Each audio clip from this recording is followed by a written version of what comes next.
ఈ చట్టం ప్రకారం తెలంగాణ రాష్ట్రం ఏర్పడిన తర్వాత ఉమ్మడి రాష్ట్రంలో మనం మాట్లాడాల్సింది ప్రాజెక్టుల వారీగా ఎన్ని కేటాయింపులు ఉన్నాయో వాటి ఆధారంగా మనం చర్చించాల్సిన అవసరం ఉండే అధ్యక్ష. కానీ చంద్రశేఖరరావు గారు ఈ విధంగా పాటించకపోను ఈరోజు తెలంగాణకి తీరని అన్యాయం చేసింది అధ్యక్ష. అధ్యక్ష, బచావత్ ట్రిబ్యునల్ తర్వాత 1997లో కర్ణాటక అభ్యంతరం పెట్టింది. నీళ్లు 3 రకాల అధ్యక్ష: నికర జలాలు, మిగులు జలాలు, వరద జలాలు.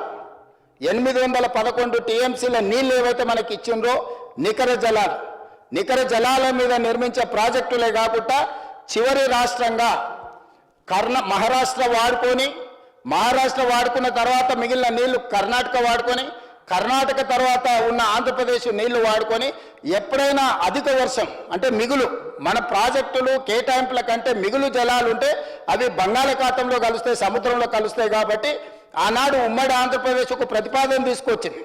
మేము చివరి రాష్ట్రంగా ఉన్నాం, కరువు వచ్చినప్పుడు పై రాష్ట్రాలే వచ్చిన కొన్ని నీళ్ళను వాళ్ళే ఒడిసి పట్టుకుంటారు, కింది వరకు మాకు రాదు, కరువు వచ్చినప్పుడు మాకు నష్టం జరుగుతుంది. కాబట్టి నీళ్లు ఎక్కువ వచ్చినప్పుడు, మిగులు జలాలు వచ్చినప్పుడు అవి సముద్రంలోకి పోయే బదులు మేము వాడుకుంటాము, మేము ఆ ప్రాజెక్టులు కట్టుకుంటాము అని అంటే మిగులు జలాలకు కూడా ఆనాడు మనకు అనుమతి ఇచ్చింది అధ్యక్ష. దాంట్లో భాగంగానే శ్రీశైలం లెఫ్ట్ బ్యాంక్ కెనాల్లో 30 టీఎంసీలు, కల్వకుర్తి లిఫ్ట్ ఇరిగేషన్కు 25 టీఎంసీలు, అదేవిధంగా నెట్టంపాడుకు 22 టీఎంసీలు, తెలంగాణకు సంబంధించి 77 టీఎంసీలకు మనకు అనుమతి ఇవ్వడం జరిగింది అధ్యక్ష. అదేవిధంగా ఆంధ్రప్రదేశ్కు సంబంధించి తెలుగు గంగ ప్రాజెక్టు, హంద్రీనివా సృజల స్రవంతి, గాలేరు నగరు సృజల స్రవంతి, వెలుగొండ ప్రాజెక్టులకు వాళ్లకు కూడా 150 టీఎంసీలకు అనుమతులు ఇవ్వడం జరిగింది అధ్యక్ష. 227 టీఎంసీలు మిగులు జలాలకు అనుమతిస్తే పైనుండే రాష్ట్రం అలమట్టి ప్రాజెక్టు నిర్మించుకుంటున్నప్పుడు ఆనాడు మనం అలమట్టి ఎత్తు పెంచితే కింద ఉండే దిగువ రాష్ట్రమైన ఉమ్మడి ఆంధ్రప్రదేశ్కు నష్టం జరుగుద్ది, ఆ ఎత్తును పెంచడానికి లేదు అని ఆనాడు అభ్యంతరం పెట్టారు అధ్యక్ష.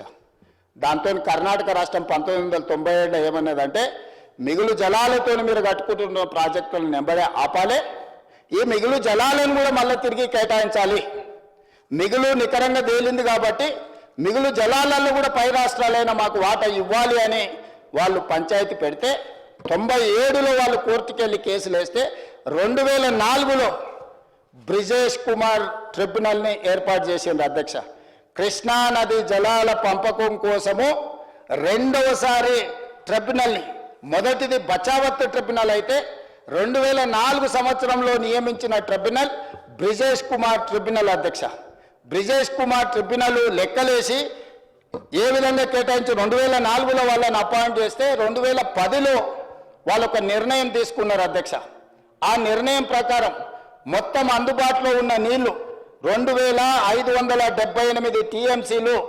ఈ 2578 టీఎంసీలలో మహారాష్ట్రకు 666 టీఎంసీలు, కర్ణాటకకి 907 టీఎంసీలు, ఉమ్మడి ఆంధ్రప్రదేశ్కు 1005 టీఎంసీలను కేటాయించమని చెప్పి 2010లో వారు ఒక నిర్ణయానికి వచ్చిండ్రు అధ్యక్ష.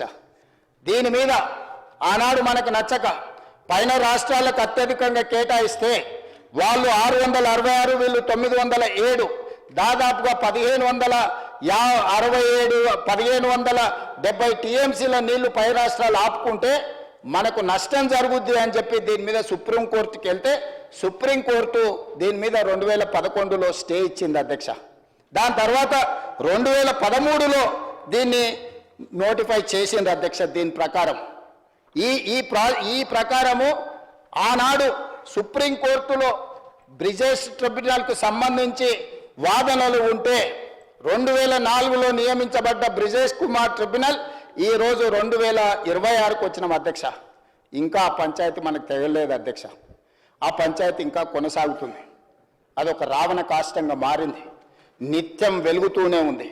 ఉమ్మడి రాష్ట్రంగా ఉన్నప్పుడు మనందరం కలిసికట్టుగా ఈరోజు ఆంధ్రప్రదేశ్లో 119, ఆంధ్రప్రదేశ్లో 175, తెలంగాణలో 119, 294 మంది శాసనసభ్యులు, 42 మంది పార్లమెంట్ సభ్యులు, 18 రాజ్యసభ సభ్యులు కలిసి ఆనాడు కర్ణాటకకు మహారాష్ట్రకు వ్యతిరేకంగా కొట్లాడినాం అధ్యక్ష. ఈరోజు రాష్ట్రం విడిపోవడం వల్ల ఈరోజు మనం 17 మంది పార్లమెంట్ సభ్యులు, అదేవిధంగా 119 మంది ఎమ్మెల్యేలు, ఈరోజు ఉమ్మడి రాష్ట్రంలో 811 టీఎంసీలకు సంబంధించిన పంపకాల పంచాయతీ వచ్చినప్పుడు ఆంధ్రప్రదేశ్ తెలంగాణ పోరాడుకుంటుంది. కానీ మన సమస్య ఆంధ్రప్రదేశ్ తెలంగాణ సమస్యనే కాదు అధ్యక్ష, మన సమస్య పైన కర్ణాటక సమస్య అధ్యక్ష.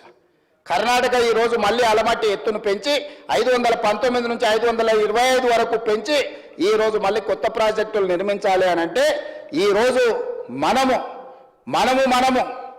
కౌరవులు పాండవుల లాంటి లెక్క అధ్యక్ష. మన పాండవులము ఒకవేళ కౌరవుల పాండవుల మధ్యలో వస్తే పాండవులు 5 మంది, కౌరవులు 100 మంది. కానీ కౌరవుల పాండవుల మీదకి ఇంకెవరైనా పక్క రాజ్యం వచ్చినప్పుడు 105 మంది కలిసి కొట్లాడేటోళ్ళు అధ్యక్ష. ఈరోజు మనం కర్ణాటకతో కొట్లాడాలంటే 294 మంది, అదేవిధంగా 42 మంది పార్లమెంట్ సభ్యులను కలిసి కర్ణాటక నుంచి మనకు రావాల్సిన హక్కులను సాధించుకోవాల్సిన అవసరం ఈరోజు ఏర్పడ్డది అధ్యక్ష. ఈ నేపథ్యంలో మన రాష్ట్రం ఏర్పడ్డప్పుడు ఇచ్చిన నియమ నిబంధనలు, నీటి కేటాయింపులను ఉమ్మడి రాష్ట్రంలో ఇచ్చిన ప్రాజెక్టుల్ని ఇదే చట్టంలో స్పష్టంగా ఉంది అధ్యక్ష. ఏమని? ఉమ్మడి రాష్ట్రంలో మంజూరైన ప్రాజెక్టులను కొనసాగించాలని అధ్యక్ష. 11వ షెడ్యూల్లో పని నడుస్తున్న ప్రాజెక్టుల కార్యనిర్వహణ ఎగ్జిక్యూషన్, కృష్ణా గోదావరి నదులపై మున్ముందు చేపట్టబోయే ప్రాజెక్టు పనులకు సంబంధించి సదరు ప్రాజెక్టులు ఉన్న భూమి ప్రాంతం ఏ రాష్ట్ర ప్రభుత్వ అధికార పరిధిలో ఉంటుందో ఆ రాష్ట్ర ప్రభుత్వానికే వాటి బాధ్యత ఉంటుంది. ఈ ప్రాజెక్టులను ఆపొద్దని చెప్పి కూడా ఈ చట్టంలో ఉమ్మడి రాష్ట్రంలో కేటాయించిన అనుమతులు ఇచ్చిన ప్రాజెక్టులను అన్నిటిని కూడా కొనసాగించమని అందులో చెప్పింది అధ్యక్ష. దాంట్లో భాగంగా ఈరోజు కొన్ని వాస్తవాలను మీ ముందు పెట్టదలుచుకున్న అధ్యక్ష. ఈరోజు చంద్రశేఖరరావు గారు ఏ రకంగా తెలంగాణకు అన్యాయం చేసిండ్రు, ఉద్దేశపూర్వకంగా చేసిండ్రా, నిర్లక్ష్యంగా చేసిండ్రా, సమాచార లోప భూయిష్టమైన సమాచారంతో చేసిండ్రా, అతన్ని ఎవరైనా ఆనాటి సాగునీటి శాఖ మంత్రి ఏమన్నా తప్పుదోవ పట్టించిండా, ఏం జరిగిందో నాకు తెలియదు. వారు ఈరోజు సభకు వచ్చి ఉంటే వారిని అడుగుదామనుకున్న అధ్యక్ష.